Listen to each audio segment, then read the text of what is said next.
कि बधैया बाजे आंगनैया बधैया बाजे आंगनैया बधैया बाजे आंगनैया आज अंगनैया हो आज अंगनैया आज अंगनैया हो आज अंगनैया हो आज अंगनैया बधैया बाजे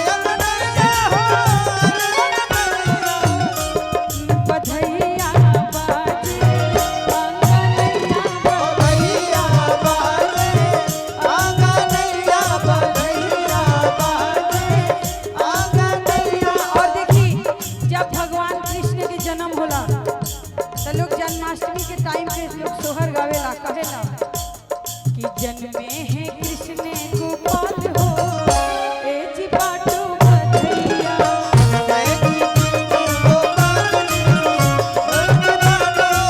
जन्मे हैं कृष्ण गोपाल हो ए जी बाटो बधैया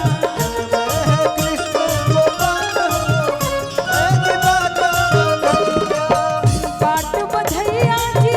बाटो बधैया बाटो बधैया जी बाटो बधैया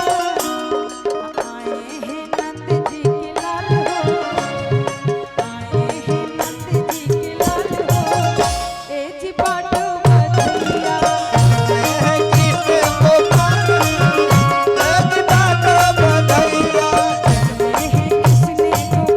हो ए जी बाटो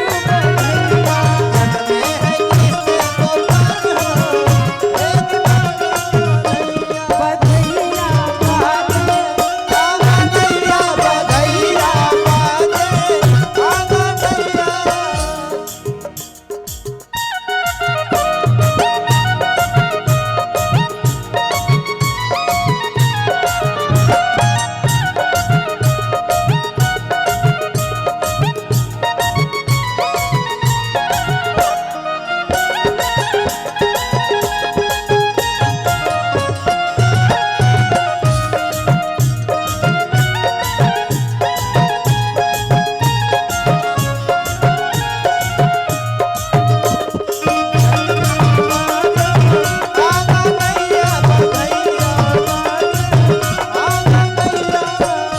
और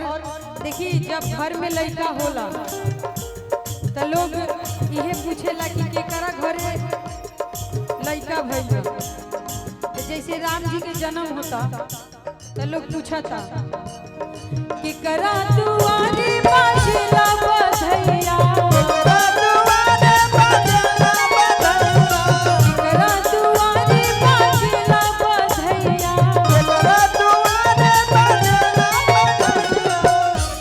बधैया बाजे बधैया बाजे आंगनैया बधैया बाजे आंगनैया बधैया बाजे आंगनैया